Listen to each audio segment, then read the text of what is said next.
and you are back. Y'all bitches better duck. I waste my money gunning on these bitches. I waste my money gunning on these bitches. I just stop and reload, then I'm shooting everybody in the distance, and it sounds like pow, pow, pow, pow, pow, pow. I waste my money gun like pow, pow, pow, pow, pow. I make it rain 100 inches. It's your main man, EmEz, the orator, a young lady. This is the Sunday Sitdown, and I'm from Jersey. Got a fellow Jerseyan in the building with me this afternoon, Miss Mariahlynn. What up, though? I know you was from Jersey, though. I really didn't know you was from Jersey. Well, you might have to do some more research because I talk about Jersey all the time. What part of Jersey? Bergen County. Okay. Yeah, where the money's at. Right. Listen, Mariahlynn's in the building. You're from Jersey City, correct? Right. Mm-hmm. It says here you had a rough childhood. You want to speak about that a little bit? Yeah. I mean, obviously, I was born and raised in Jersey City. My dad is from Newark, so I lived both back and forth from Newark and Jersey City my whole life. Newark is not a nice place to live. It's not a nice place. But shout out to Newark. There are nice places in Newark. Shout out to Brick City. Shout out to BT Projects. Not there no more. Arm Street, Ridge Street, Roseville, all of them areas. No, for real. But shout out to y'all. Brick City, that's kind of like where my dad's from. My family still lives there, so I'm always there. It says you bounced from foster homes. Yeah, they exaggerate a little bit. I was in the system. Let me make sure I don't got no blue on my teeth or whatever. But yeah, no, I bounced from, basically I was a runaway. Like, I never wanted to stay. So you just bounced from the crib? No, not like that. Like, I was obviously taken away from my mom by DYFS, and okay. Yeah, so I was in homes. I was put in juvenile detention centers because I was bad as hell. But besides that, what kid wants to stay in a stranger's home? Like, my family was willing and able to take care of me. I was taken away from my mom when I was 13 years old, and she was in addiction. She was fighting addiction, and she was new to addiction. It was like fresh. And I was kind of like one of those teenagers who was ahead of my time. I kind of knew what was going on without knowing what was going on. And, long story short, they took me and my sister away from my mom. They separated us. My aunt took custody of my sister, and unfortunately, I wasn't, able to go with my aunt at the time. She had 5 kids of her own, and my sister being the 6th edition, me being the 7th, and me being kind of already 12 and 13 years old and feeling myself, being rebellious and stuff, she just couldn't handle the task. So unfortunately, I got pushed into the system and got put into juvenile detention centers and stuff because I never wanted to stay put in a stranger's home. I wanted to be with my family. So what's your relationship with your mom now? Amazing. I mean, obviously I've been on Love and Hip Hop. And, we're going to get into that too. But it really changed my life. I'm not going to lie. A lot of people have their opinions and stuff like that on Love and Hip Hop. But for me, it kind of helped me. It made my mother realize, like, wow, this is like how I look. You know what I'm saying? Mm-hmm. On TV in front of the whole goddamn world. So she really did change. She's 27 months sober. And she got custody of my little sister back. Oh, so you're saying Love and Hip Hop, you being on the show, kind of helped your mom clean up? Absolutely. Wow. Mm-hmm. That's yeah. dope. And see, for all you people talking bad about reality shows, right. There's a good one. All right? Mona Scott is not the devil. She's actually... I don't want to say all that. No, right. No, but I'm saying it like she's not, because I've heard multiple people say that. Like, oh, Mona, is pimping these girls or whatever the case may be on certain radio shows or whatever. Y'all shady boots, motherfuckers. But no, it paves ways, and it also changed my life completely. So how has your life changed since Love and Hip Hop? I mean, I'm in a better place. I'm able to provide. I'm not shaking my ass on a pole no more. I'm doing what I love to do. Oh, you were stripping? I was never stripping. I was actually a go-go dancer. I worked at the Squeeze Lounge in Weehawken. You ever heard of it? I know you've been there, EmEz. Right up the block from my crib. I was gonna say, I know you've been there, EmEz. I've absolutely been to Squeeze a couple times. Little shower on the upstairs. Right. Well, that's where my Money Gun video was shot. Yes, I want to talk about that Money Gun. What was the ideology about Money Gun? Because I would think that should still be in the clubs now. I'd be shooting that all over the place. Right. I see Aces got their Money Guns on deck too. But Money Gun was inspired by just basically like you know, a lot of people go to the club and they make it rain and all this stuff, and kind of like the whole shooting thing going on with all like the racist stuff and all that stuff going on. So I kind of like to make light, if you haven't noticed, like the whole once upon a time I was a hoe thing, and then Money Gun was kind of like to shed light on not being like a hoe or anything like that, but you know, it was to shed light on like, look, men been calling us hoes for years. Like, you know, when a woman finally calls herself a hoe, like, oh my God, crucify me. No, fuck you. Like, this is what it is, you know what I'm saying? Hustle over everything. I promote that, and I just want... I get it now. Hustle over every... Yes, hustle over everything. So, you know, people were like, oh, she's downgrading women. No, absolutely not. Like, I'm actually empowering women to say, let these men call you what they want. Like, baby, you put your hustle over everything. Like, forget what these men have to say. You know what I'm saying? Be who you want to be. I have a problem with that. I kind of feel you with the women empowerment thing. But at the same time, I don't need slut walks and certain things. Oh, no, I never said I was in... I'm not saying you, per se. I'm not Amber Rose. Like, I'm not partaking in any slut walks or anything like that. You know, power to whatever she's doing and stuff like that. You know, if she's shedding it in a positive light, then that's cool. But for me, personally, what it was like, look, you know, men been calling us hoes and tricks and sluts for as long as we can remember, right? Let's be real. So, with that being said, I kind of just wanted to make it fun for women instead of being like, oh, you a hoe? No, I'm a hoe, and I'm admitting it. Like, you know what I'm saying? Like, I wanted women to kind of have fun and embrace, like, look, we're women, but we're sexual beings as well as men. Right. Hustle over everything. Mariahlynn's in the building. It's the Sunday Sitdown. It's Shameen, man. EmEz. What's your relationship with DJ Self? DJ Self is the Gwenning God. He he is like a mentor to me, I would say, more or less. Somebody I look up to in this industry. Somebody who is obviously, you know, established and successful in what he's doing, and somebody who was the first radio DJ to ever play one of my songs. So I used to work with DJ Self, and I'll never forget the very first time, forgive me, I heard the record, and Self is sitting there bopping. I'm like, yo, turn this off. What are you talking about? Needless to say, 2 weeks later, I was in the studio talking about, I'm admitting it, so the song's catchy. Thank you. Self is definitely on the cusp of everything that's hot in the city. So yeah, Self is the first DJ who receives any of my new music. He's the first DJ. You know, obviously I'm power all the way. Oh, no doubt. So I support all power DJs. Not saying that I don't support, like, power kind of embraced me, and you know, they showed me a lot of love and support, as like DJ Clue, Ty Boogie. You know, I've heard you talk about me in an interview, which we'll address later. Oh, did you come for me? All right, okay. And just, you know, I'm pro power, like, all the way. Okay. I felt some type of way about Summer Jam also, so, you know, I will be at Powerhouse, so. Oh, bombshell. All right, so let's talk about this love and hip-hop stuff. Let's go. Cisco, God, what happened with you and Cisco? How's your relationship with him now? I feel like Cisco is a little inconsistent for me as far as, like, us being friends. We're cool. You know, he is a very down-to-earth person. He's a real person. He's really from the hood. He's really faced some trials and tribulations. So I respect anybody's struggle.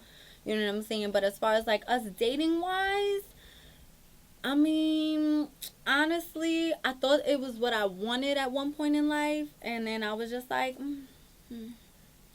we could be friends. But y'all got to stay tuned for that because, you know. I was going to say, so any new news on the next season of Love and Hip Hop? Y'all got to stay tuned for that. I mean, you know, I will say that whoever you try to, you know, shoot me down with in that interview won't be back.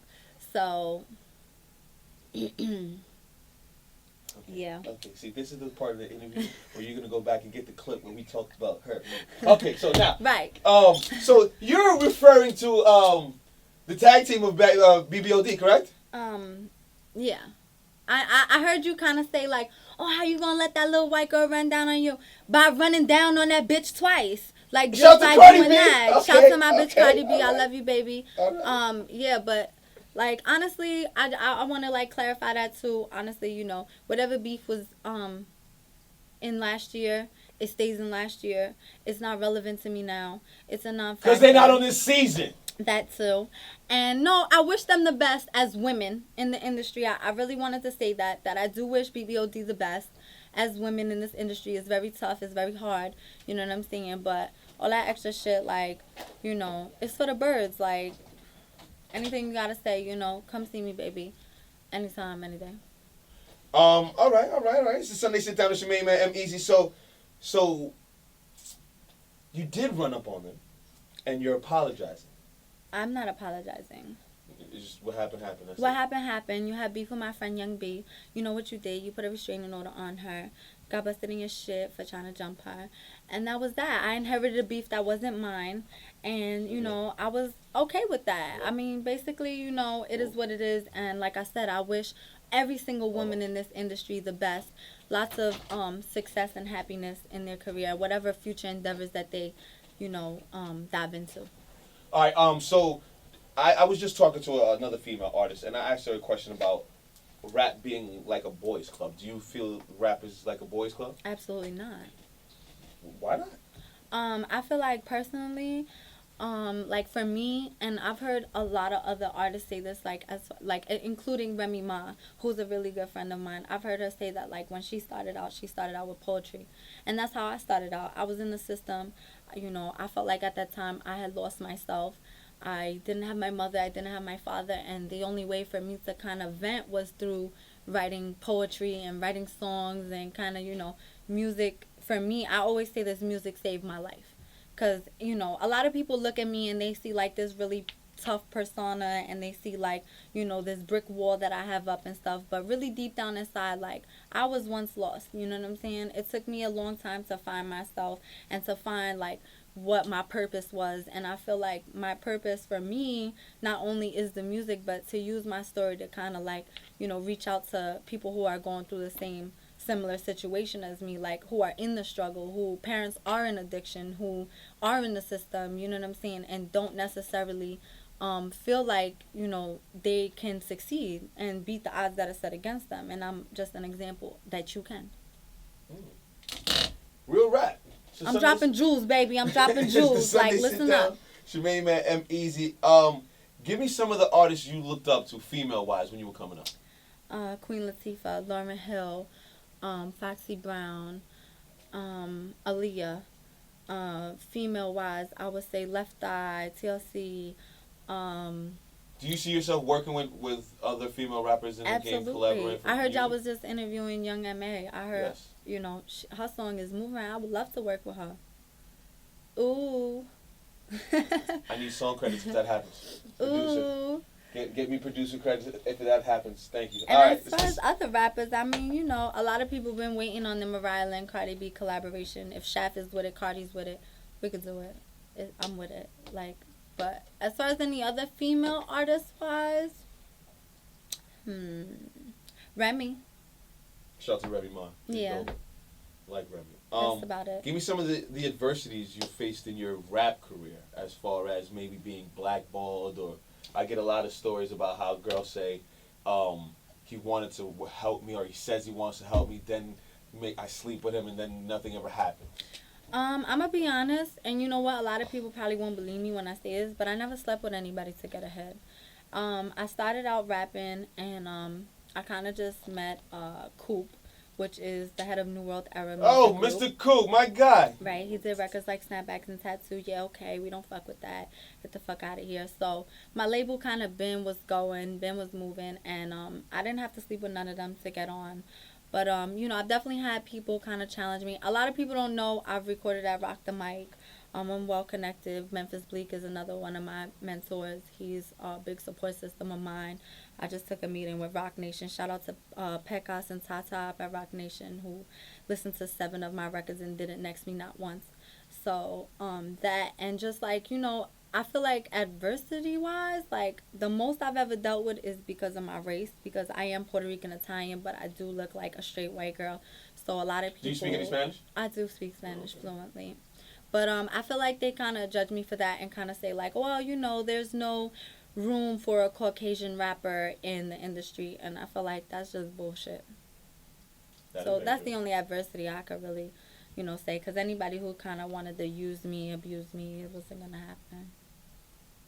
And thank God for Self, because Self saved me from a lot of that adversity. Like, Self kind of put me in a different caliber and said, well, you know, she's with the Gwinnett team, so. Self's the homie. Shout out to the Gwinnett guys. Shout out to the Gwinnett God, the whole Gwinnett team. Anything else you want to tell my listeners before we let you go? I just want to say that I have 5 new singles coming out. I seen you was with my good friend Justina the other day. Yes. I have a record with Justina called Pussy Rules the World. There you go. It's a crossover record. It's super dope. Hosted by DJ Fastlight, produced by Cito on the beat. I also have 3 new records that will be showcased on an upcoming show that I can't really say too much about, but y'all already know. Rappers don't want to tell me nothing, family. I come up here and I got something, but I can't speak of it. No one cares if you're not gonna talk about it. Well, you know, when stuff is on the show, like, you can't really, say too much. You know, EmEz, stop acting like you don't know. I'll probably find out tomorrow. But Poppin' Tags is my new single coming out. Super dope track. I got that work on the way. Remix is coming soon with Mr. Coop and PS. I don't know, you heard that record yet? I got that work on the way. Hey. I got that work on the way. Okay. Yeah, that's out. I'm going to be on a remix. New records like Rainbow, Tribute Towards Orlando Massacre. Physical, produced by Cito on the beat. Slay Down, produced by Thirst Pro. I got an EP coming. I'm in album mode. 5 visuals coming soon to match every single one of them singles coming out. And just big things coming, you know. I may even be coming and signing to, a new company for management. So. Pecas's joint? See? You'll see. Oh, I thought you said C as in Spanish. I would love to keep it veal. But yeah. That was a hint. But yeah, I was gonna say I don't think EmEz got it. Yeah, I paused for a second because it's not the Selfish music group. It's the Gwinnett God. I don't know. It's kind of like that. So we'll see. I'm gonna get on the phone with Self right now. Well, thank you for coming by. No problem. Thank you. And for next having time, me. well, while you in Jersey, I gotta run into you, fam. Where you be at? No, definitely. I mean, I'll be up and down Jersey. I'm from Jersey City.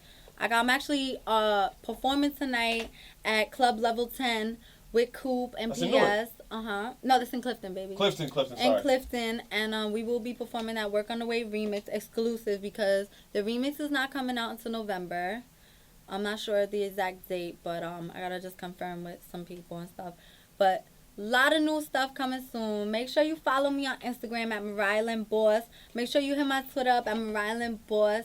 Make sure you stay tuned for everything I got coming soon because it's a lot. And I'm really excited.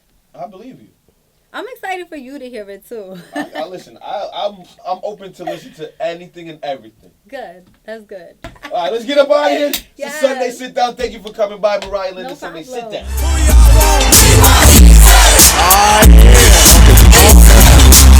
Why not